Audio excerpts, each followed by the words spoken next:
الحمد لله كفى وسلام على عباده الذين اصطفى. ما بعد، فأعوذ بالله من الشيطان الرجيم. بسم الله الرحمن الرحيم. حامين والكتاب المبين. إنا أنزلناه في ليلة مباركة إنا كنا منذرين فيها يفرق كل أمر حكيم أمرا من عندنا إنا كنا مرسلين. صدق الله العظيم. عن علي رضي الله عنه عن النبي صلى الله عليه وسلم قال: إذا كانت ليلة النصف من شعبان فقوموا ليلها وصوموا يومها، فإن الله ينزل لغروب الشمس إلى السماء الدنيا فيقول: ألا من مستغفر فأغفر له، ألا من مسترزق فأرزقه، ألا مبتلا فأعافيه، ألا كذا ألا كذا حتى يطلع الفجر، أو كما قال رسول الله صلى الله عليه وسلم.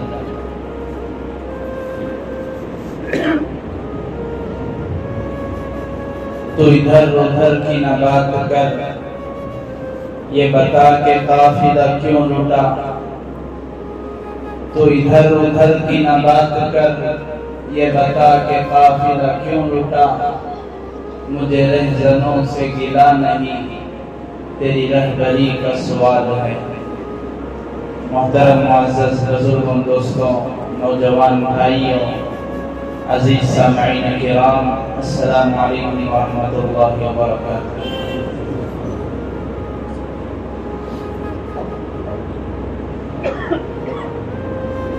اللہ تبارک و تعالی نے ہر چیز کو مختلف درجے کے اعتبار سے پیدا کیا. اس کو آپ یوں کہیں، ہر چیز فطری طور پر، ہر چیز اپنے نیچر کے اعتبار سے الگ الگ ہے. یہ جو کہا جاتا ہے، ڈھنڈورا پیٹا جاتا ہے کہ ہر چیز میں برابری، ایکوالٹی ہونا چاہیے، مساوات. یہ کہنے والے عقل سے پیدل ہیں، یا تو انہیں سمجھ ہے نہیں، یا سمجھدار ہونے کا ڈھونگ کرتے ہیں. اس لیے کہ اللہ تعالیٰ نے کائنات کی ہر چیز کو، کائنات ہی نہیں بلکہ آسمان کی زمینی مخلوقات ہیں، آسمانی مخلوقات ہیں، ہر چیز کو مختلف بنایا، برابر نہیں بنایا. ہر چیز میں برابری انسان لا نہیں سکتا. اگر کوئی برابری کو کہہ رہا ہے، مطلب وہ فطرت کے خلاف بات کر رہا ہے، نیچر سے ہٹ کر وہ کسی چیز کو سمجھنا چاہتا ہے، اور یہ بڑی مشکل چیز ہے. جیسے اللہ تعالیٰ نے زمین کو بنایا، زمین پر مٹی ہے، ہر جگہ کی مٹی مٹی ہی ہے، لیکن مٹی میں فرق مختلف. پوری روئے زمین کا جو درمیانی حصہ ہے، وسط زمین کعبۃ اللہ جہاں پر ہے، اللہ تبارک و تعالی نے یہی دیکھ کر کعبۃ اللہ کو وہاں تعمیر کرنے کا حکم دیا کہ یہ پوری روئے زمین، اس کا درمیانی بیچوں بیچ والا حصہ اس زمین کے حصے کا، وہاں کی مٹی کا جو قدر، جو مرتبہ ہے، پوری کائنات میں کسی بھی زمین کی مٹی سے برابر نہیں ہو سکتا۔ مٹی تو وہی ہے، گارا وہی ہے، اینٹ وہی ہے، بلکہ کعبۃ اللہ، اللہ کا گھر کیا ہے؟ کوئی روغن چڑھا ہوا نہیں ہے، کوئی نقش و نگار زبردست پینٹنگ نہیں ہے۔ کعبۃ اللہ کا غلاف اگر اتار دیا جائے، مٹا دیا جائے، یا جب وہ تبدیل کرتے ہیں، اس منظر کو آپ نے دیکھا ہوگا یا آپ دیکھ سکتے ہیں آج کے ترقی یافتہ دور کے اعتبار سے، وہ تو بغیر نقش و نگار، بغیر پلاسٹک کی ہوئی تعمیر، لیکن اس کی جو قیمت، اس کی جو قدر، اس کا جو مقام، اس کا جو مرتبہ ہے، یہ ہمارا ہی عقیدہ نہیں، بلکہ دنیا میں اس زمین پر بسنے والے ہر مذہب کو ماننے والے کا یہی عقیدہ ہے کہ اس کے برابر کوئی نہیں ہو سکتا۔ ہر مذہب سے مسلمانوں کی بات نہیں، ہر مذہب کا ماننے والا، ہندو ہو، سکھ ہو، عیسائی ہو، یہ لوگ بات الگ ہے کہ ظاہر نہیں کرتے، لیکن فطرت اللہ تعالیٰ نے بنایا، فطرت یہ ہوتی ہے، نیچر سب کا، یہ مسلمان کا بھی، ہندو کا بھی، سکھ کا بھی، عیسائی کا بھی، یہودی کا بھی، بدھسٹ کا بھی، جین مذہب کو ماننے والا سب کا ایک مثال میں بتا دوں آپ کو۔ کعبۃ اللہ کی جب تعمیر ہوئی، تعمیر کو کرایا، اللہ کے نبی علیہ السلام کے نبی بنائے جانے سے پہلے کا واقعہ، تعمیر کے لیے ابو جہل، دیگر سردار، عتبہ، شیبہ، بڑے بڑے سردار، خاندانی مالدار، زمین جائیداد والے سردار ہیں، بڑے بڑے اللہ تعالیٰ نے حکومتیں دی، عہدہ دیا، مال دیا، مقام دیا، مرتبہ دیا، ایسے مالدار، ان میں سے کوئی ایک بھی کھڑا ہو جاتا کعبۃ اللہ کو بنا دیتا۔ لیکن اب تاریخ میں لکھا ہے، آپ حضرات کے بھی علم میں ہے، کعبۃ اللہ کی جو موجودہ صورتحال ہے، آپ نے دیکھا ہوگا کعبۃ اللہ کے بازوں میں متصل ایک حصہ چھوڑا گیا ہے، حتیم جسے کہتے ہیں، کعبۃ اللہ کی چہار دیواری کے بازوں میں ایک حصہ اس طرح لگا ہوا ہے، ایک دیوار بنائی گئی ہے، وہ حتیم کہلاتا ہے، وہ دراصل وہ بھی کعبۃ اللہ کا ہی حصہ تھا، وہ بھی کعبۃ اللہ میں شامل تھا۔ اللہ کے نبی علیہ السلام نے ایک موقع پر اما جان حضرت عائشہ سے فرمایا تھا، ذکر فرمایا تھا کہ عائشہ میرا جی تو یوں چاہتا ہے کہ میں کعبۃ اللہ کو اس طرز پر بناؤں جس طرز پر حضرت ابراہیم نے تعمیر کیا، لیکن اللہ کے نبی علیہ السلام کی دور اندیشی، آپ کی حکمت، آپ کی بصیرت، آپ نے اس کو تعمیر نہیں کیا۔ کہیں آگے چل کر ایسا نہ ہو کہ ہر آنے والا بادشاہ، ہر کوئی بڑا، ہر کوئی سردار، ہر کوئی قوم کا بڑا، وہ اسے کھوڑتا رہے، بناتا رہے، اپنی خواہش کے مطابق کھوڑتا رہے، بناتا رہے۔ اور آپ کی خواہش کے مطابق حضرت عبداللہ ابن زبیر، حضرت اسماء رضی اللہ عنہ کے بیٹے، حضرت عائشہ رضی اللہ عنہ کے بھانجے، انہوں نے اللہ کے نبی علیہ السلام کے خواہش کے مطابق اس حتیم کو بھی کعبۃ اللہ میں شامل کیا تھا، اور کعبۃ اللہ کا دروازہ جو ایک انسان کی قد اونچائی سے اوپر ہے، اس کو زمین کے برابر کیا تھا۔ اس طرح کی تعمیر حضرت ابراہیم نے کی تھی۔ ان کے زمانے کا ظالم بادشاہ حجاج بن یوسف نے یہ دیکھا کہ یہ میری اجازت کے بغیر اور میری مرضی، میری خوشی کے بغیر انہوں نے اس طرح کی تعمیر کر دی۔ مسلمانوں سے یہ کہا کہ یہ دیکھو، اللہ کے نبی چاہتے تو وہ بھی بنا سکتے، تمہارے ایک ساتھی صحابی نے، عبداللہ ابن زبیر نے وہ کام کیا جو تمہارے نبی نے بھی نہیں کیا۔ یہ کہہ کر پھر دوبارہ اس کو وہ تعمیر کیا جس تعمیر پر آج وہ باقی۔ مجھے عرض کرنا یہ ہے، اللہ کے نبی علیہ السلام کی نبوت سے پہلے ابو جہل نے بھی یہ اعلان جاری کیا، ہمیں کعبۃ اللہ کو بنانا ہے۔ کعبۃ اللہ کی بنیاد، فاؤنڈیشن وہی تھی۔ کئی بار کعبۃ اللہ تعمیر ہوا، لیکن اس کی بنیاد وہی تھی، وہیں پر بنایا گیا۔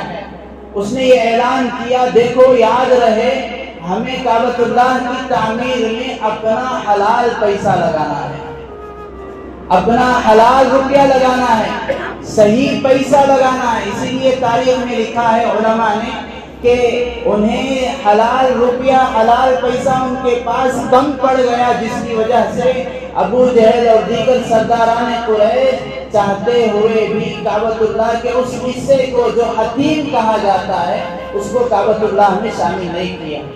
وہ چاہتے تھے کہ کعبۃ اللہ کا دروازہ وہ بالکل نیچے آئے، جس طرح حضرت ابراہیم ہمارے دادا، ہمارے جد امجد نے تعمیر کیا، لیکن ان کے پاس بجٹ کی کمی تھی، جس کی وجہ سے اس دروازے کو بھی اوپر رکھا اور اس حصے کو بھی شامل نہیں کیا۔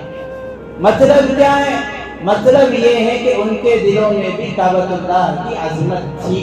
مجھے یہ بتانا ہے بس۔ بہرحال کعبۃ اللہ کی وہاں کی وہ زمین، وہاں کی وہ مٹی، وہ ساری وہ زمین کی مٹی کے برابر نہیں ہو سکتی۔ اسی طرح آپ لکڑی لے لیں، بعض لکڑیاں ہوتی ہیں جو سوختہ ہو، جلانے کے قابل، کوئی قیمت نہیں بازار میں ہوتی۔ آج بعض لکڑیاں ایسی ہیں ان کو مفت میں بھی دیا جائے کوئی لینے کو تیار نہیں، لیکن وہیں پر بعض درخت کی لکڑیاں ہزاروں، کروڑوں، لاکھوں روپے میں فروخت کی جاتی ہیں۔ آپ حضرات کے علم میں چیز ایک ہی ہے لیکن برابر نہیں ہے، ایکوالٹی نہیں ہے، مساوات ان کے درمیان نہیں ہے۔ بالکل اسی طرح اس زمانے سے لے کر آج تک فلسفہ میں دو بحثیں کی جاتی ہیں۔ فلسفہ جو آج کل انگریزی تعلیم وغیرہ میں بھی اس کو پڑھایا جاتا ہے، فلسفی جسے کہا جاتا ہے، اس میں دو بحثیں ہوتی ہیں، ایک اسپیس، ایک ٹائم، جسے ہم اردو میں کہتے ہیں وقت اور جگہ۔ اللہ تعالیٰ نے یہ دو ایسی چیزیں بنائی، ان میں بھی برابری نہیں ہے، یہ بھی الگ الگ ہوتے ہیں، کسی کا درجہ کم ہے، کسی کا درجہ بڑا ہے۔ جیسے وقت کو آپ لے لیں، وقت ہی کا حصہ ہے، سال، مہینہ، گھنٹہ، دن، ہفتے کے سارے دنوں میں اللہ کے نبی علیہ السلام نے فرمایا سید الشہور شہر رمضان، سارے سال کا سردار رمضان کا مہینہ ہے، اور سارے ہفتے کا سردار سید الایام یوم الجمعہ، جمعہ کا دن۔ فضیلت دن وہی ہے، 12 گھنٹے 24 گھنٹے وہی ہیں، منٹ وہی ہے، کچھ اضافہ نہیں ہے، لیکن کمی زیادتی یہ اللہ تعالیٰ نے فطرت میں رکھا ہے، ہر چیز میں کمی زیادتی ہے۔ انسان وہی ہے لیکن ہر ایک انسان، کوئی مفتی ہے اس کا مقام الگ، کوئی قاضی اس کا مقام الگ، کوئی قاری اس کا مقام الگ، لوگ عزت کرتے ہیں، لوگ احترام کرتے ہیں۔ ایسا نہیں کہ اسے کوئی سین آ گئی ہے، ایسا نہیں کہ اسے کچھ الگ، اللہ تعالیٰ نے فطرت میں اس کے نیچر میں رکھا ہے، پیدا اسی طور پر نہیں، فضیلت اس میں آئی ہے ایک زائد چیز کی وجہ سے، علم کی وجہ سے، فضل کی وجہ سے، قرات کی وجہ سے، حدیث کی وجہ سے۔ بالکل اسی طرح جمعہ کے دن کو اللہ کے نبی علیہ السلام نے کہا یہ فضیلت والی گھڑی ہے، اس میں حضرت آدم پیدا ہوئے، اسی دن حضرت آدم جنت سے نکالے گئے، اسی دن قیامت قائم ہوگی، بعض چیزیں اس دن میں ہو چکی ہیں پاسٹ میں، بعض چیزیں اس دن میں ہوں گی آئندہ، فیوچر، مستقبل میں۔ اس وجہ سے جمعہ سارے دنوں کا سردار ہے۔ ایک اور روایت میں فرمایا اللہ کے نبی نے اس وجہ سے بھی جمعہ کی فضیلت ہے کہ اس میں قبولیت کی ایک ایسی گھڑی رکھی گئی ہے، بندہ اس میں جو بھی دعا مانگتا ہے اللہ اس کو ضرور قبول کرتا ہے۔ اب وہ گھڑی الگ الگ علماء نے الگ الگ باتیں بتائی، یہاں پر رک کر ایک لطیفہ بھی آپ حضرات سنتے چلیں۔ ایک آدمی کے سامنے یہ بات آئی کہ جمعہ کے دن ایک ایسی قبولیت کی گھڑی ہوتی ہے، اس میں جو بھی دعا بندہ کرتا ہے اللہ ضرور قبول کرتے ہیں۔ جیسے ہی جمعہ سے فارغ ہوا فوراً ایک پتھر لے لیا، سامنے رکھ کر بیٹھ گیا۔ اب اسے یہ کہا گیا جو بھی دعا کی جائے قبول ہوتی۔ جمعہ کے بعد سے مسلسل یہ ورد کیا جا رہا ہے، یہ تسبیح پڑھا جا رہا ہے، اے اللہ اس اینٹ کو سونے کا پتھر بنا دے، سونے کا ڈلہ بنا دے، اس اینٹ کو سونا بنا دے، سونا بنا دے، سونا بنا دے۔ اسے معلوم ہو گیا کہ قبولیت کی گھڑی ہے، عقل سے پیدل ہے بیچارہ، یہی ورد کر رہا ہے، یہی ورد کر رہا ہے مسلسل۔ جمعہ کے بعد سے بیٹھ کر تقریباً غروب شمس مغرب کا وقت قریب آ گیا. اب انسان ہے، کھایا نہیں پیا نہیں، کچھ مسلسل بیٹھا ہوا ہے، تھک گیا، تھک ہار کر عین مغرب کے وقت تھک ہار کر کہا اللہ سونا تو نہیں بناتا، لوہا تو بنا دے. عین مغرب کا وقت تھا، سونا تو نہیں بنا، لوہا بن گیا. بہرحال اس طرح اللہ تعالیٰ بعض گھڑیوں کو، بعض وقت کو، بعض وقت پر فضیلت دیتے ہیں.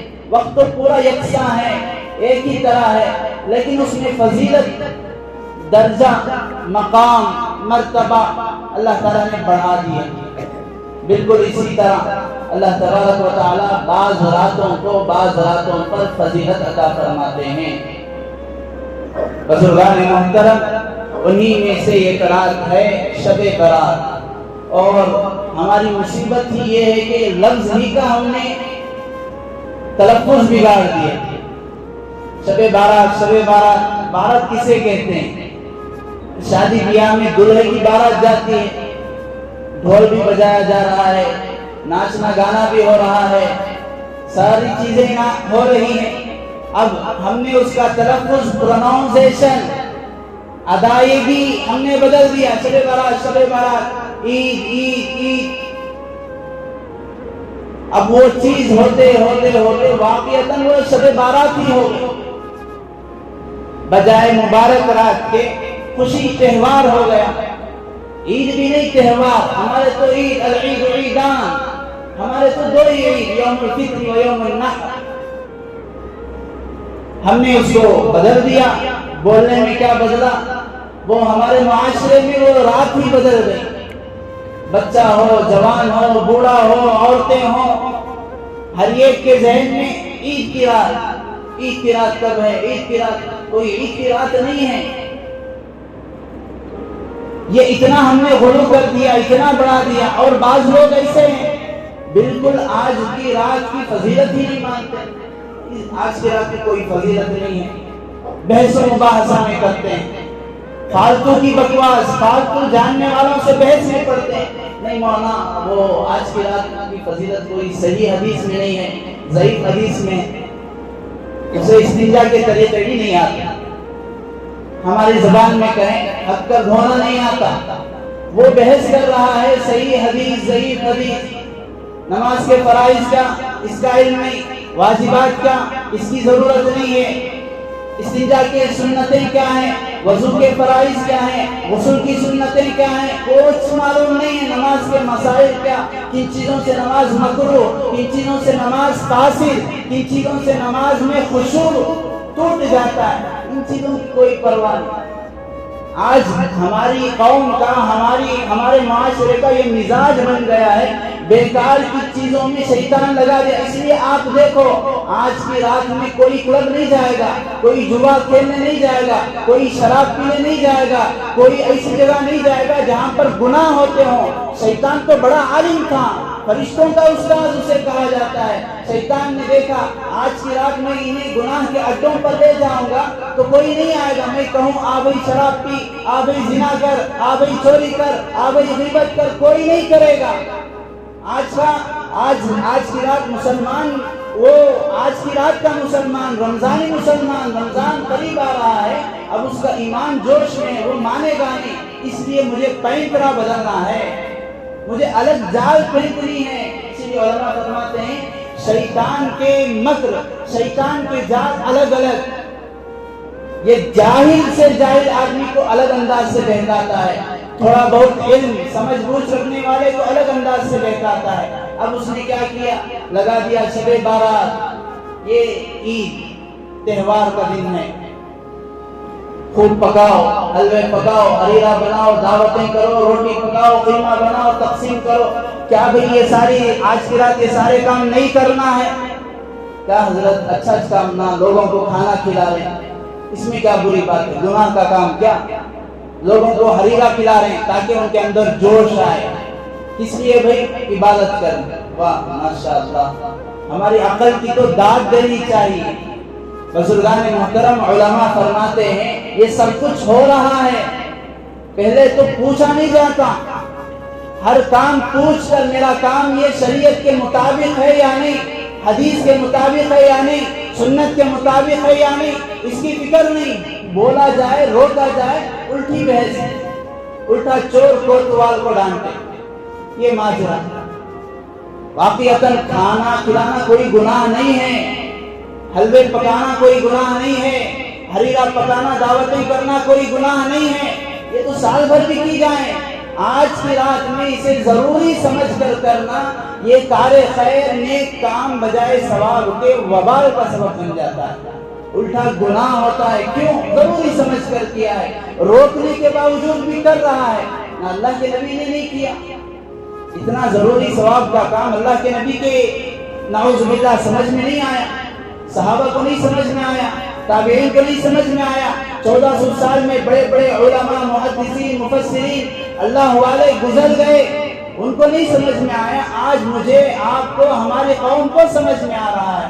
شیطان نے یہ غیر ضروری کاموں میں، بدعات میں، خرافات میں، بیکار کی چیزوں میں لگا دیا، اور پوری رات پورے دن کی قبولیت کی گھڑی، برکتوں کی گھڑی، مغفرت کی گھڑی، یہ بالکل ایسے ہی ختم ہو جاتی ہے۔ حضرت علی رضی اللہ عنہ کی جو روایت میں نے پڑھی، آپ روایت کرتے ہیں جناب نبی اکرم صلی اللہ علیہ وسلم سے، اللہ کے نبی نے ارشاد فرمایا، جیسے ہی 15 شعبان کا سورج، جیسے ہی 15 شعبان کی تاریخ شروع ہوتی ہے، اردو میں پہلے رات آتی ہے، اردو تاریخ کے اعتبار سے، اسی وجہ سے آج کی رات کو 15 شعبان کی رات کہا جاتا ہے، شب برات۔ دن تو 15 شعبان کا کل ہے، رات آج ہے۔ آج مغرب ہی سے اللہ تبارک و تعالی پہلے آسمان پر اللہ تعالی نزول اجلال فرماتے ہیں۔ اللہ کی ذات کما یلیق بشانہ، اپنی شان کے مطابق اللہ تعالی نزول فرماتے ہیں۔ اللہ کی جانب سے اعلان ہو رہا ہے، الا من مستغفر فاغفر لہ، ہے کوئی مغفرت مانگنے والا۔ اگر آج کی رات بیکار کے باتوں میں، دعوتوں کرنا یہ کوئی کار خیر ہوتا، اللہ کی جانب سے اعلان ہوتا، ہے کوئی دعوت کرنے والا، میں اس کی دعوت کو قبول کروں۔ حدیث میں یہ نہیں فرمایا ہے کوئی مغفرت کا طلبگار، میں مغفرت کرنے آیا ہوں، ہے کوئی رزق کا طلبگار، میں رزق دینے آیا ہوں، ہے کوئی مصیبت کا مارا، میں اس کی مصیبت دور کرنے آیا ہوں، ہے کوئی فنا، ہے کوئی فنا، ہے کوئی فنا۔ یہ اعلان مغرب سے فجر تک ہوتا ہے، اور ایسے وقت میں ہمارا معمول آج کی رات میں عموماً شیطان غیر ضروری کاموں میں، لغویات میں لگا دیتا ہے۔ یا تو عبادتیں ہو بھی رہی ہیں غلط طریقے پر، عبادت انسان مسلمان کرتا ہے وہ بھی غلط طریقے پر، جم کر جڑ کر نمازیں ہو رہی ہیں، جم کر جڑ کر رات بھر فجر تک، تہجد تک نماز، فجر تک، تہجد تک دعائیں، واقعاً اچھی بات ہے، لیکن یہ غلط ہے، موقع غلط ہے، سچویشن غلط ہے۔ اللہ کے نبی علیہ السلام نے آج کی رات میں، اس مبارک گھڑی میں کوئی عمل مسجد میں نہیں کیا۔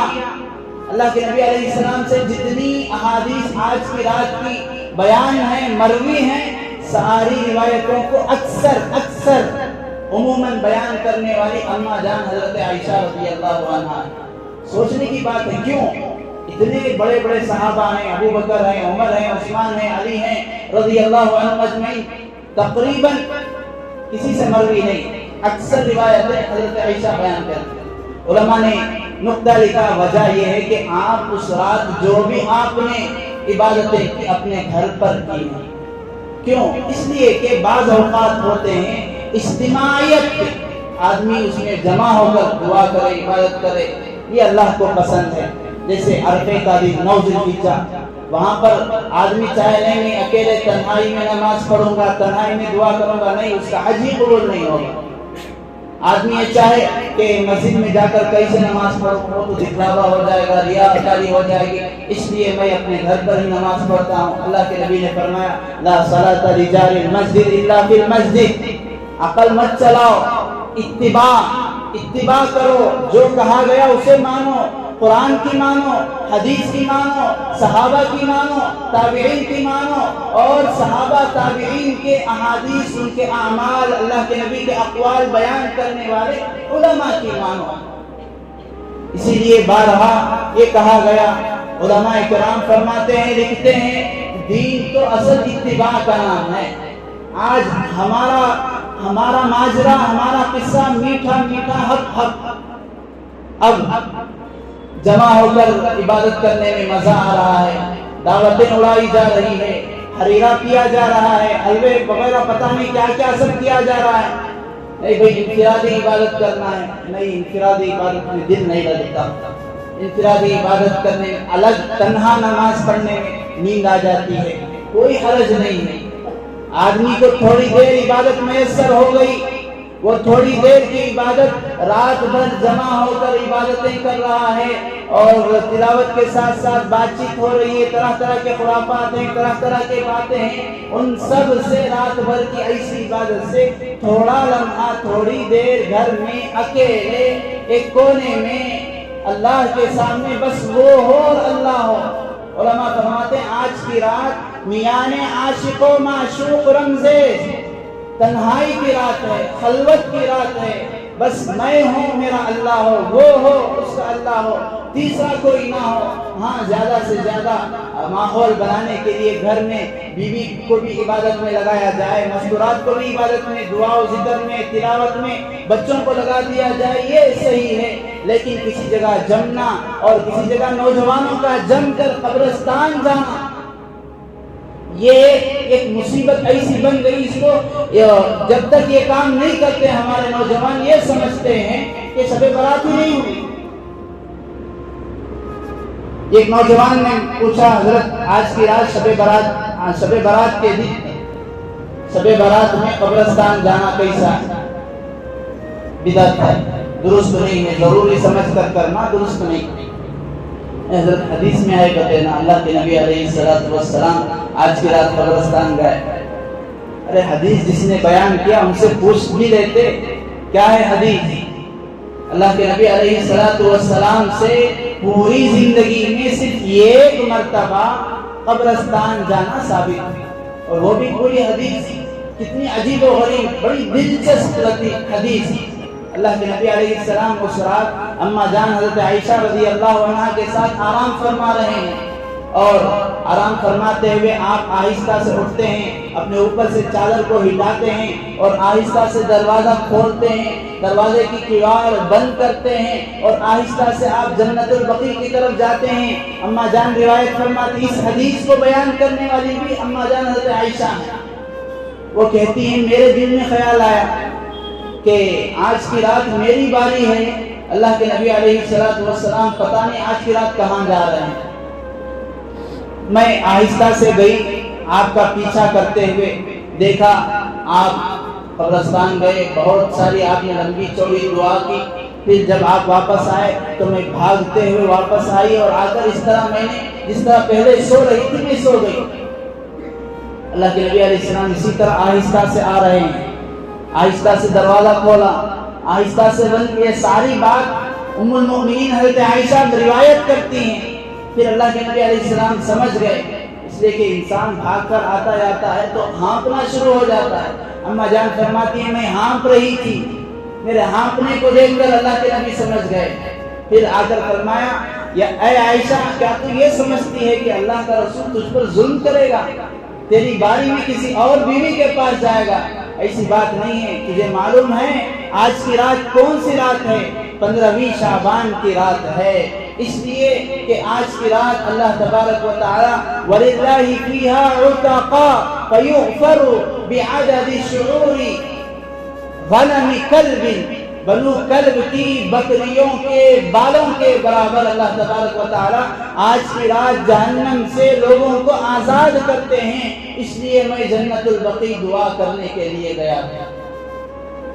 اگر جانا ضروری ہے، آپ چلے گئے تو صحابہ کو بولتے، صحابہ دوسرے اللہ کے نبی علیہ السلام نے دوسرے کام صحابہ سے بتائے کہ اس طرح کرنا ہے، اس بار میں نے نہیں کہ آئندہ کریں گے، جیسے محرم کے روزوں کے متعلق۔ ارے بات سمجھ میں ہمیں آ رہی ہے، شاید اللہ کرے سمجھ میں آ جائے۔ محرم کے روزوں کے متعلق اللہ کے نبی نے فرمایا، جب مدینہ آپ تشریف لائے دیکھا یہودی یہ روزہ رکھتے ہیں، پوچھا کیا بات ہے؟ کہا آج کے دن 10 محرم کو اللہ نے موسیٰ کو فرعون سے نجات دی تھی، شکرانے میں ہم روزہ رکھتے ہیں۔ اللہ کے نبی نے صحابہ سے فرمایا ارے ان سے زیادہ تو حقدار ہم ہیں، اس لیے صحابہ فصوموا یوما قبلہ او یوما بعدہ، آئندہ سال اگر میں باحیات رہا تو 10 محرم کے ساتھ 9 محرم کو بھی ملا لوں گا، یا 11 محرم یعنی 2 روزے رکھوں گا۔ مطلب علماء فرماتے ہیں اس سال اللہ کے نبی علیہ السلام نے 1 روزہ رکھا تھا۔ بعد میں صحابہ سے یہ کہا کہ اگر میں آئندہ سال باحیات رہا تو اس طرح کروں گا۔ آپ نے اپنی تمنا ظاہر کی کہ اس طرح آئندہ میں کروں گا۔ اگر قبرستان آپ اس رات چلے گئے تو صحابہ سے تو کہتے کہ آئندہ سے تم بھی آؤ میرے ساتھ، یا آئندہ سے تم سب جاؤ شب برات میں قبرستان۔ مردوں کے لیے قبرستان میں مدفون لوگوں کو ثواب پہنچانے کے لیے قبرستان جانا ضروری نہیں ہے، اور وہ بھی طرح طرح کے خرافات بدعات قبرستان جا رہے ہیں صرف برائے نام۔ 100 نوجوان ہمارے جاتے ہیں۔ نوجوان بھائیوں سے گزارش ہے اللہ کے لیے اگر ہم اسلام کا کام نہیں کر سکتے، دین کا کام نہیں کر سکتے، ہماری وجہ سے دین کا نام روشن نہیں ہو سکتا، دین کی صورت کو بگاڑنے کی بھی کوشش نہ کریں، اسلام کا نام بدنام نہ کریں۔ رات میں وہ ہنگامہ، وہ شور شرابہ کہ جس کی وجہ سے رات سونے والوں کو بوڑھے بھی ہوں گے، بچے بھی ہوں گے، کئی بیمار بھی ہوں گے، ہارٹ پیشنٹ بھی ہوں گے، وہ گاڑیوں کا شور شرابہ، وہ چیخنا، وہ چلانا اور قبرستان جانا، یہ سارے الٹے وبال بن جاتے ہیں۔ آدمی کی رات کو بجائے اس رات میں اللہ تبارک و تعالی حدیث پاک میں آتا ہے، علماء نے لکھا آج کی رات کو شب برات، ایک تو اس کا نام ہے اور دوسرا نام لیلۃ السقط، لیلۃ السقط ہے، پروانے کی رات، کارڈ کی رات۔ مطلب کیا؟ حدیث مبارکہ میں آتا ہے آج کی رات فرشتے اللہ تبارک و تعالیٰ کے پاس جاتے ہیں، اللہ تبارک و تعالیٰ سے، اللہ تعالیٰ تو عالم الغیب ہیں، ساری چیزیں جانتے ہیں، لیکن اللہ تبارک و تعالیٰ تاکہ انتظام میں رہنے والے فرشتوں کو ساری چیزوں کی خبر ہو جائے، جا کر اللہ تبارک و تعالیٰ سے گزشتہ شعبان سے اس شعبان تک کا پورا حساب و کتاب، بندوں کے اعمال اللہ کے سامنے پیش کرتے ہیں۔ پھر اللہ تبارک و تعالی آئندہ شعبان تک کون پیدا ہوگا، کہاں پیدا ہوگا، کیسے پیدا ہوگا، کون مرے گا، کہاں مرے گا، کیسے مرے گا، کس کا رزق کہاں سے ملے گا، کتنا ملے گا، کیسے ملے گا، یہ ساری چیزیں، یہ ساری تفصیلات انتظام میں لگنے والے فرشتوں کے حوالے کر دیتے ہیں آج کی رات۔ اسی لیے اللہ کے نبی نے ارشاد فرمایا حدیث میں کہ شعبان میں اللہ کے نبی سے پوچھا گیا یا رسول اللہ آپ اتنے روزے زیادہ کیوں رکھتے ہیں شعبان میں، دوسرے دنوں میں تو نہیں رکھتے؟ اما جان حضرت عائشہ یا دیگر ازواج مطہرات میں سے کوئی یہ روایت کرتی ہیں اللہ کے نبی علیہ السلام کی عادت ہوتی تھی کہ آپ نفل روزے رکھتے تھے، اتنا رکھتے تھے پیچھے پیچھے پیچھے پیچھے، ہمیں یہ محسوس ہوتا تھا کہ آپ آگے روزہ ہی نہیں چھوڑیں گے، اور کبھی کبھار ایسا ہوتا روزہ ہی نہیں رکھ رہے، 1 دن 2 دن 3 دن 8 دن 10 دن ہو گئے آپ روزہ ہی نہیں رکھ رہے، ہمیں یہ محسوس ہوتا تھا کہ آپ اب آگے نفل روزہ ہی نہیں رکھیں گے۔ لیکن جب شعبان کا مہینہ آتا اتنی کثرت سے آپ روزہ رکھتے تھے، اس کی وجہ آپ علیہ السلام سے جب پوچھی گئی تو آپ نے فرمایا اس لیے کہ شعبان میں اللہ کے یہاں اعمال پیش کیے جاتے ہیں، میں یہ چاہتا ہوں کہ میرے اعمال اللہ کے سامنے اس حالت میں پیش ہوں کہ میں روزے سے رہوں۔ اسی لیے حضرت علی روایت کرتے ہیں اللہ کے نبی نے ارشاد فرمایا فصوموا قوموا لیلہا، آج کی رات عبادت کی جائے۔ عبادت کا مطلب میں نے کہا انفرادی تنہائی کی عبادت، جس کے فرائض قضا ہو گئے ان قضا کو پورا کی جائے، تلاوت کی جائے، تسبیحات کی جائے۔ نیند آ رہی ہے، اللہ کے نبی علیہ السلام نے ارشاد فرمایا ایک روایت میں جب تم قرآن شریف پڑھنے لگو تمہیں نیند آ جائے تو آرام کر لو، تھوڑی دیر آرام کر لی جائے، پھر اس کے بعد بیدار ہو کر جتنا ہو سکے عبادت کی جائے۔ پھر سحری ہے وصوموا یومہا، آج کی رات عبادت کی جائے، دوسرے دن روزہ رکھا جائے۔ یہ چیزیں، یہ اعمال احادیث سے ثابت ہیں۔ باقی ان سب کے علاوہ دوسری وہ حرکتیں، وہ کام، وہ نادانیاں، وہ غفلت، بلکہ علماء نے کہا آج کی رات میں بیان کرنا بھی مناسب نہیں۔ بعض علماء نے بڑے سخت لہجے میں بیان کیا، جائز ہی نہیں، لیکن علماء نے بعض نے یہ رخصت دی، نہیں، آج کی رات ہمیں یہ بتا دیا جائے کہ کیسی اہمیت کی رات ہے، کیا کام ہمیں کرنا چاہیے، اور آج کی رات کن لوگوں کی مغفرت نہیں ہوتی ہے۔ یہ چیزیں ہمارے ذہن میں مستحضر ہوں گی، ہمارے علم میں آئیں گی، تو آدمی جو ان گناہوں میں ملوث ہے، لت پت ہے، ڈوبا ہوا ہے، ان گناہوں سے بچنے کی کوشش کرے گا۔ اب اسے علم ہی نہیں ہے، اب اسے استحضار ہی نہیں ہے، عمل کہاں سے کرے گا؟ یہ ایک عجیب و غریب فلسفہ ہمارے نوجوانوں کے ذہنوں میں چڑھا ہوا ہے، فلاں جگہ جائیں گے، فلاں مسجد، فلاں مقرر صاحب کی تقریر سنیں گے، فلاں خطیب صاحب کا بیان سنیں گے۔ آج کی رات بیانات کی بھی رات نہیں ہے، صرف مختصر بات اس لیے کر دی جائے، علماء نے لکھا، تاکہ رات گزارنے کا ڈھنگ، طور طریقہ اسلام نے ہمیں کیا بتایا ہے یہ معلوم ہو جائے۔ اب اس لیے صرف تقریر کے نام پر پوری رات قربان، نہ ایک سبحان اللہ کہنے کی توفیق، نہ 2 رکعت نفل کی توفیق، نہ ایک آیت تلاوت کی توفیق، نہ صدقہ خیرات کرنے کی توفیق، نہ توبہ کرنے اور اللہ کے سامنے 2 آنسو گرانے کی توفیق ہوئی۔ بزرگان محترم، یہ تنہائی کی رات ہے، بندہ اللہ اور وہ بس گھر میں اللہ کی عبادت کی جائے۔ اسی لیے علماء نے لکھا آج کی رات مساجد میں جمع ہو کر عبادت بھی نہیں کرنی چاہیے، اپنے اپنے گھروں میں عبادت کی جائے، اور ضابطہ بھی یہی ہے اور شریعت کا اصول بھی یہی ہے کہ اللہ کے نبی علیہ السلام نے فرمایا، صرف امام اعظم ابو حنیفہ رحمۃ اللہ علیہ، بڑے درجے کے امام، فقیہ، محدث، مفسر، وہ فرماتے ہیں نفل جماعتوں کو، نفل نمازوں کی جماعت کرنا یہ مکروہ ہے، تحریمی ہے۔ آدمی نفل نماز پڑھ رہا ہے، لمبی لمبی نمازیں، شبینہ نماز، پتہ نہیں کیسی کیسی نماز ہے، مستقل تہجد تک ہو رہی ہے، مستقل فجر تک ہو رہی ہے، مکروہ ہے، تحریمی لکھا، یعنی ساری رات نماز پڑھی اور اس کے نام اعمال میں لکھا کیا گیا؟ وبال، گناہ۔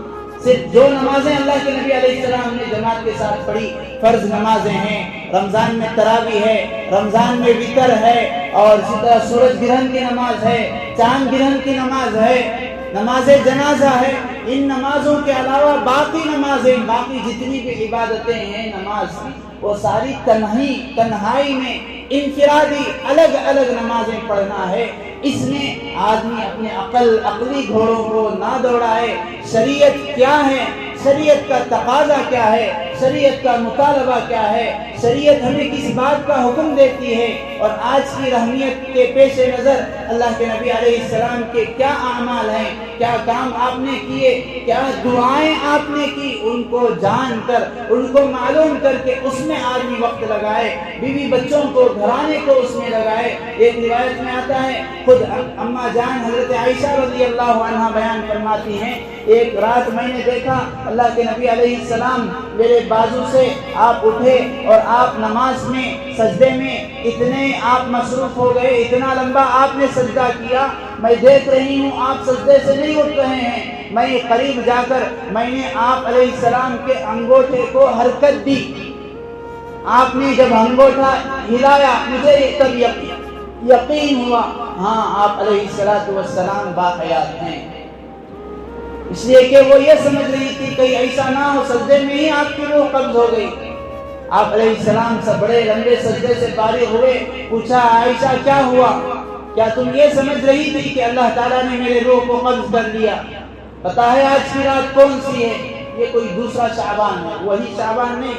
ایک شعبان کا الگ قصہ، آپ قبرستان گئے، دوسرے شعبان کا قصہ یہ 15ویں شعبان کا اماں جان بیان کرتی ہیں۔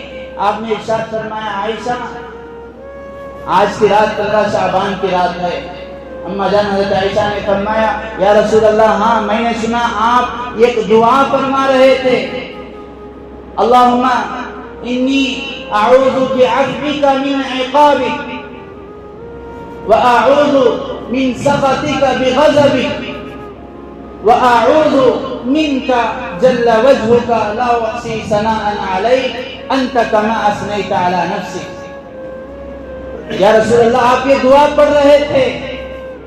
اللہ کے نبی نے فرمایا ہاں، اس میں میں اللہ سے پناہ مانگ رہا تھا، جہنم سے، اللہ کی ناراضگی سے، اللہ کو ناراض کرنے والے اعمال سے، اور اللہ کی تعریف کر رہا تھا، اے اللہ میں آپ کی تعریف نہیں کر سکتا جیسے آپ نے خود اپنی تعریف کی ہے۔ پھر فرمایا عائشہ یہ جو دعا میں نے پڑھی، اللہم انی اعوذ بعفوک من عقابک، آخر تک یہ دعا جبرائیل نے مجھے سکھائی اور یہ کہا کہ اللہ تعالیٰ نے حکم دیا ہے کہ اس دعا کو زیادہ سے زیادہ پڑھا جائے، اے عائشہ اس دعا کو سجدے میں بار بار پڑھا کرو۔ یہ ایک دعا ایک روایت میں آئی ہے۔ باقی علماء نے فرمایا یہ دعا بھی اگر نہیں آتی کوئی مسئلہ نہیں ہے۔ بہت سارے لوگ یہ کہتے ہیں ہمیں انفرادی دعا نہیں آتی، تنہائی میں دعا کرنے کا ہمیں آتا ہی نہیں، یا تو نیند آ جاتی ہے، اونگ آ جاتی ہے، ایک آدھ منٹ میں ہماری دعا ختم ہو جاتی ہے۔ بات یہ ہے کہ ہمارا تعلق اللہ تعالیٰ سے ٹوٹ گیا، جیسا تعلق ہونا چاہیے، جیسے ایک عاشق کو معشوق کے ساتھ بات کرنے میں جو مزہ آتا ہے، لطف اٹھاتا ہے۔ ایک عاشق اپنی معشوقہ محبوبہ سے فون میں بات کر رہا ہے، گھنٹے گھنٹے گزر جائیں گے، نوجوان کو معلوم ہوگا، پتہ ہی نہیں چلے گا وقت کا۔ وہ مزہ اللہ تعالیٰ سے، وہ تعلق ہمارا اللہ تعالیٰ سے ٹوٹ گیا، جس کی وجہ سے دعا مانگنا نہیں آ رہا ہے، انفرادی دعا میں دل نہیں لگ رہا ہے، جی نہیں کر رہا ہے۔ بزرگان محترم، ساری باتوں کا خلاصہ حاصل یہی ہے کہ اللہ کے نبی علیہ السلام سے آج کی رات کیا کیا اعمال مسنون ہیں، کیا کیا ثابت ہے۔ نمبر 1، آج کی رات عبادت کی جائے، عبادت میں نفل نماز، عبادت میں جو قضا نمازیں ہیں ان کو پوری کی جائیں، عبادت میں تلاوت کی جائے جتنا ہو سکے۔ عبادت کا مطلب پوری رات جاگنا نہیں ہے، تھوڑی سی بھی عبادت کر لی، الحمدللہ عشاء باجماعت پڑھ لیا، سو گیا، روزے کی توفیق ہوئی، اگلے دن کا روزہ مستحب، کوئی واجب کوئی فرض کوئی سنت نہیں، موقع ملا، صحت تھی، فرصت تھی، روزہ رکھ لیا۔ جس نے نہیں رکھا اسے برا بھلا نہیں کہا جائے گا، روزہ رکھ لیا ٹھیک ہے، فجر پڑھ لیا باجماعت، پوری رات عبادت میں گزارنے کا ثواب اللہ تعالیٰ عطا کریں گے۔ اس لیے جتنا ہو سکے نوافل پڑھیں، اور اپنے لیے اور مرحومین کے لیے دعائے مغفرت، یہ دوسری چیز۔ اور مغفرت کے لیے قبرستان جانا ضروری نہیں ہے، اپنی جگہ سے بیٹھ کر ان کے حق میں زندوں کے لیے مغفرت، مردوں کے لیے مغفرت، اور دوسرے دن کا روزہ ہے، یہ ایک تیسری چیز ہے۔ اور چوتھی چیز جو احادیث سے ثابت ہے وہ یہ کہ جن کے درمیان آپس میں نا اتفاقی ہے، تعلقات ختم ہو گئے، رشتے ناطے ہمارے آپس کے ٹوٹ گئے، اپنے ذاتی معاملے کی وجہ سے، دین کی وجہ سے نہیں۔ ایک بات ہے، ایک چیز ہے، آدمی اللہ کے لیے، رسول اللہ کے لیے، دین کے لیے کسی سے تعلق کو توڑ دیا، نماز کی دعوت دیتا ہے، اس کے ساتھ رہتا ہے، تو اسے یہ اندیشہ کہ میری بھی نماز چھوٹ جائے گی، میرا بھی دین خطرے میں پڑ جائے گا، میں بھی بے دین ہو جاؤں گا، اس وجہ سے اس نے تعلق توڑ دیا۔ یہ تو فضیلت کی بات ہے، لیکن اپنی ذاتی معاملے کی وجہ سے، پرسنل کسی چیز کی وجہ سے تعلق کو توڑ دیا، ان سے صلح صفائی کی جائے۔ صلح صفائی کا مطلب یہ نہیں کہ واٹس ایپ میں میسج چھوڑ دیا، بھیج دیا، آگے فارورڈ کر دیا، ہر ایک وہی دیکھ رہا ہے، کاپی پیسٹ کاپی پیسٹ۔ کئی لوگ اس طرح کاپی پیسٹ کر دیتے ہیں، دوسرے کا نام لکھ کر میسج آ رہا ہے، یہ کسی سے معافی مانگ رہا ہے، نام اس کا نہیں ہے، فلاں کا نام ہے۔ اتنے عقل سے پیدل، اتنی ایک رواج، ایک بری چیز شروع ہو گئی۔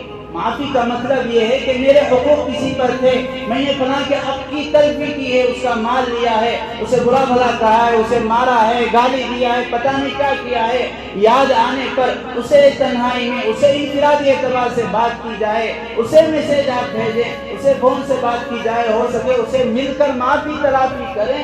ایسے شخص کی اللہ تعالیٰ مغفرت کرتے ہیں، اس لیے کہ اللہ کے نبی نے فرمایا آج کی رات اللہ تعالیٰ بنو کلب کی بکریوں کے بال کے برابر جہاں مغفرت کرتے ہیں، چند لوگ ایسے ہیں آج کی رات بھی ان کی مغفرت نہیں ہوتی۔ حدیث میں الگ الگ ان کی تعداد بیان کی، بعض روایتوں میں ایسے 5 لوگ بیان کیے، بعض روایتوں میں 7، بعض روایتوں میں 2، بعض روایتوں میں 1 کہ ایسے لوگ ان کی مغفرت نہیں ہوتی۔ علماء نے ساروں کو جمع کیا، بعض نے کہا کل وہ لوگ جو آج کی رات جن کی مغفرت نہیں ہوتی وہ 15 ہیں، بعض علماء کہتے ہیں وہ 12 ہیں۔ بہرحال ان میں سے ایک آدمی وہ بھی ہے جو حسد کرتا ہے، جس کے دل میں کسی کے متعلق کینہ ہے، کپٹ ہے، حسد ہے، ایسے شخص کی بھی آج کی رات سچی توبہ کے بغیر مغفرت نہیں ہوتی۔ اس سے معافی طلبی، رسمی معافی طلبی نہیں، حقیقی معافی طلبی جب تک نہ ہو اللہ تعالیٰ مغفرت نہیں کرتے۔ اور آج کی رات جو شرک کرتا ہے، مشرک ہے، ایک شرک بت سے مانگنا، ایک شرک قبر سے مانگنا، ایک شرک یہ سمجھنا کہ یہ فلاں بت جیسے غیر کرتے ہیں میرا کام بنا دے گا، ایک شرک خفی ہے، آدمی یہ سمجھتا ہے فلاں بزرگ میرا کام بنا دیں گے، یہ بھی شرک خفی ہے۔ علماء نے فرمایا اس سے بھی توبہ مانگنا، اس سے بھی توبہ کرنا ضروری ہے، اس سے اللہ تبارک و تعالیٰ کے حضور میں رونا، گڑ گڑانا، اپنے عقائد کی صحیح کرنے کی فکر کرنا یہ بھی ضروری ہے۔ اور ان میں ایک تیسرا آدمی وہ بھی اللہ کے نبی نے بیان فرمایا، والدین کا نافرمان، والدین کا نافرمان۔ جب تک والدین کسی کو اللہ کی نافرمانی کی حکم نہیں کرتے تب تک ان کی اطاعت کرنا چاہیے تھا، لیکن اس نے والدین کی نافرمانی کی ہے، آج کی رات اس کی مغفرت نہیں ہوتی۔ جس کے والدین ہیں غنیمت ہم سمجھیں، ان کے پیر پکڑ کر معافی مانگے، ان کا برا بھلا دیکھیں، ان کے حقوق کیا ہیں سمجھیں، جانیں، ادا کرنے کی کوشش کریں۔ اور اسی کے ساتھ ساتھ اللہ کے نبی علیہ السلام نے فرمایا اور جو کسی کو قتل کرنے والا ہے، قاتل ہے، اس کی بھی مغفرت نہیں ہوتی۔ بعض روایتوں میں آتا ہے جو زانی ہے، زنا کرتا ہے، اس کی آنکھ زنا میں ہے، کھڑے ہو کر آنے جانے والی مسلم ماؤں بہنوں کو ہمارا نوجوان تاڑتا ہے، دیکھتا ہے، بد نگاہی کرتا ہے، آنکھوں کی زنا میں مبتلا ہے، کان کا زنا کرتا ہے، دل کا زنا کرتا ہے۔ اللہ کے نبی علیہ السلام نے حدیث پاک میں ارشاد فرمایا جو شخص 2 چیزوں کی صحیح سلامتی کی ضمانت دیتا ہے میں اسے جنت میں گھر دلانے کی ضمانت دیتا ہوں۔ یہ 2 جبڑوں کے درمیان جو گوشت کا لوتھڑا ہے یعنی زبان، اور دوسری چیز جو 2 رانوں کے درمیان یعنی شرمگاہ، اس کی حفاظت کی ذمہ داری دے دے میں اسے جنت میں گھر دلانے کی ذمہ داری دیتا ہوں۔ بزرگان محترم، اس کا مطلب یہ نہیں کہ یہ سارے گناہوں میں ہم مبتلا ہیں، اگر نہیں ہیں الحمدللہ اللہ کا شکر کریں اور اللہ سے حفاظت اور پناہ مانگیں اس سے آگے بچنے کی۔ ہمارے گھر کے بچے بچیں، ہمارے رشتہ دار بچیں، ہمارے اڑوس پڑوس بچیں، اور ان گناہوں سے آج بچنے کا پکا عزم کریں، عہد کریں، توبہ کریں جن گناہوں کی وجہ سے اللہ تعالیٰ آج کی رات مغفرت نہیں کرتے۔ یہ تو بات تھی شعبان المعظم کی اہمیت اور آج کی رات 15ویں شب کی اہمیت اور آج کی رات کیا کام کرنے ہیں، پھر سے عرض کر دیتا ہوں، ذہن میں بٹھا لیں۔ اذا تقرر فی القلب، بار بار کہنا اس وجہ سے کہ وہ بات کانوں سے اتر کر دل میں بیٹھ جائے۔ نمبر 1 نفل عبادات، نفل نمازیں، تلاوت وغیرہ۔ نمبر 2 دوسرے دن روزہ رکھنا۔ نمبر 3 مرحومین کے لیے مغفرت، زندوں کے لیے مغفرت، اس کے لیے قبرستان جانا نہیں ہے۔ نمبر 4 جن 2 لوگوں کے درمیان آپسی نا اتفاقی ہے، وہ کسی سے حسد کرتا ہے، قطع تعلق ہے، رشتہ داری کو اس نے توڑ دیا، ناطے کو ختم کر دیا، یہ ساری چیزوں سے توبہ کرنا ہے اور یہ ساری چیزوں سے معافی طلبی۔ یہ 4 کام احادیث سے ثابت ہیں، باقی کوئی کام حدیث سے ثابت نہیں ہے۔ اس کام کے کرنے سے آدمی اپنی عقل کو تو سمجھا سکتا ہے، اپنی عقل کو تو مطمئن کر سکتا ہے، لیکن شریعت اسے اس بات کی بالکل اجازت نہیں دیتی۔ اور جن لوگوں کی آج کی رات مغفرت نہیں ہوتی وہ کیا اسباب ہیں، کن گناہوں کی وجہ سے ان کی مغفرت نہیں ہوتی، اس کو سوچیں، تصور کریں اور اس کا مذاکرہ کریں، گھر میں اپنے آپ سے محاسبہ کریں کہ کیا میں ان گناہوں میں تو مبتلا نہیں ہوں کہ اللہ تعالیٰ مجھے آج کی رات بھی محروم کر دے گا. اور آج کی رات کا محروم یہ بڑا محروم ہوتا ہے, بڑی قسمت کا محروم ہے, اس کی پھوٹی ہوئی قسمت ہے, اس کی نصیب بد ہے, بری نصیب ہے, بد نصیب ہے. اس لیے مجھے ان چیزوں سے بھی توبہ کرنا ہے.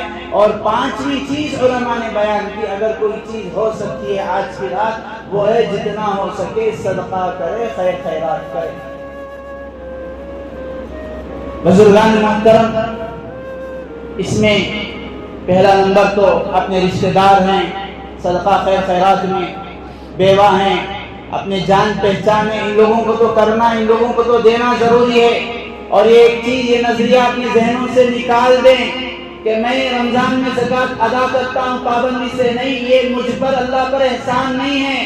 اسی لیے ہمارے علماء فرماتے ہیں میں مسجد کو تعاون کرتا ہوں, مدرسے کو تعاون کرتا ہوں, یہ اللہ کو ضروری نہیں, ضرورت نہیں ہے اس کی, یہ ہم لے رہے ہیں. مسجد والے, مدرسے والے ہم پر احسان ہے. کیوں؟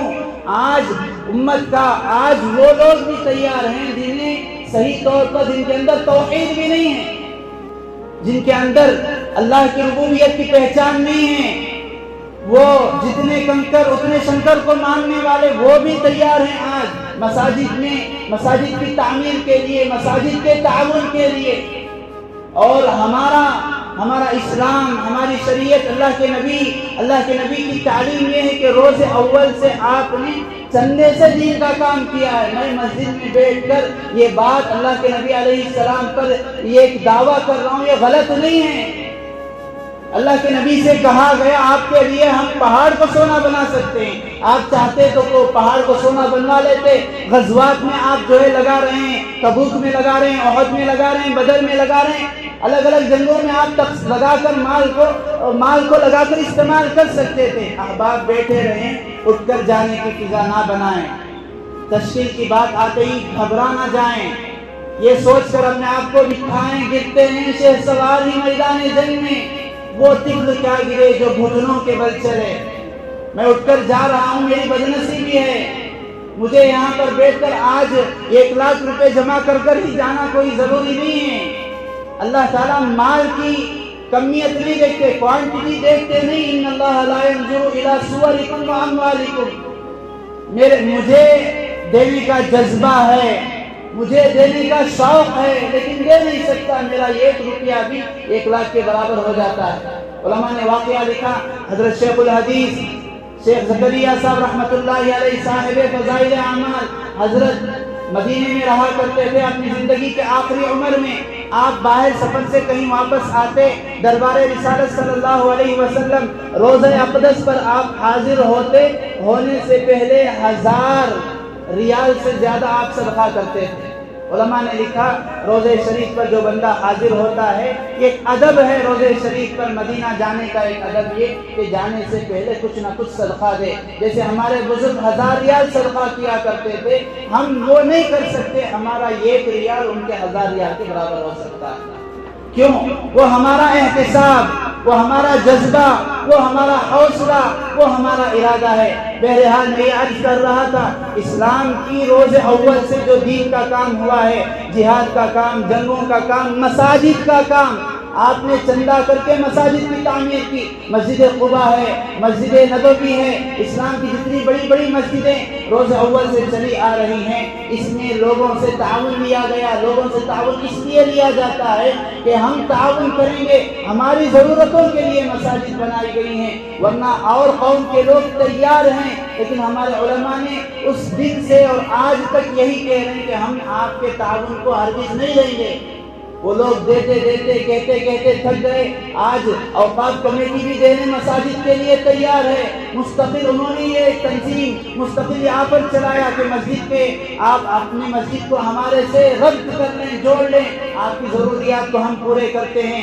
لیکن آپ کے علم میں ہونا چاہیے, یا بہت ساروں کو معلوم ہوگا کہ جن مساجد والے جڑ گئے, ربط میں آ گئے, ان کی مساجد کے احوال آج اللہ کی حفاظت میں ہوں. اس لیے بزرگان محترم, گزارش یہ عرض کرنے کا منشا یہ ہے, آج کی رات جتنا ہو سکے صدقہ خیر خیرات کرے. مساجد کو دیں، اور مساجد کو ہمارا پاکیزہ مال دیا جاتا ہے، اس لیے ہم جو غیروں کے مال کو بھی نہیں لیتے کہ ہمیں اپنے مساجد کو، اللہ کے گھر کو، ان اللہ طیب یحب الطیب، اللہ تعالیٰ پاک ہے، پاکیزہ ہیں، اللہ تعالیٰ پاکیزگی کو پسند کرتے ہیں، اس لیے مساجد میں ہم اپنا پاکیزہ مال جمع کرنے کو کہتے ہیں۔ اور آج کی رات خرچ کرنا واقعتاً بڑی مبارک رات ہے۔ فرشتے آج کی رات اپنے دفاتر کو لے کر جائیں گے، اللہ کے سامنے پیشی ہوگی، پوچھا جائے گا فلاں عبداللہ، فلاں سعید بھائی، فلاں وہ آج کی رات کیا کر رہے تھے؟ وہ کہے گا اے باری تعالیٰ، میں وہاں سے واپس ہو رہا تھا، میں نے دیکھا وہ فلاں غریب کو مدد کر رہا ہے، فلاں مستحق کا تعاون کر رہا ہے، فلاں تیرے گھر کا تعاون کر رہا ہے، اور تیرے فلاں گھر کے رکے پھنسے اٹکے ہوئے کاموں کو، موقوف کاموں کو پورا کرانے کی وہ ذمہ داری لے رہا ہے، ارادہ کر رہا ہے۔ اس لیے گزارش ہے، ارادے کریں، ہمتیں کریں، گھبرائے نہیں۔ اللہ تبارک و تعالیٰ کو ہمارے دل، ہمارے ارادے، ہمارے ہمتوں کی ضرورت ہے، اور اس کے بعد ہمارا ایک روپیہ بھی اللہ کے یہاں لاکھوں سے زیادہ قدر و قیمت ہے۔ اس لیے ارادے کریں، عزائم کریں۔ مسجد کا بہت سارا کام ابھی فنیشنگ کا باقی ہے، ذمہ داروں کی جانب سے تفصیلات آئیں گی۔ آپ حضرات ہمت کر کے جتنا ہو سکے زیادہ سے زیادہ تعاون فرمائیں۔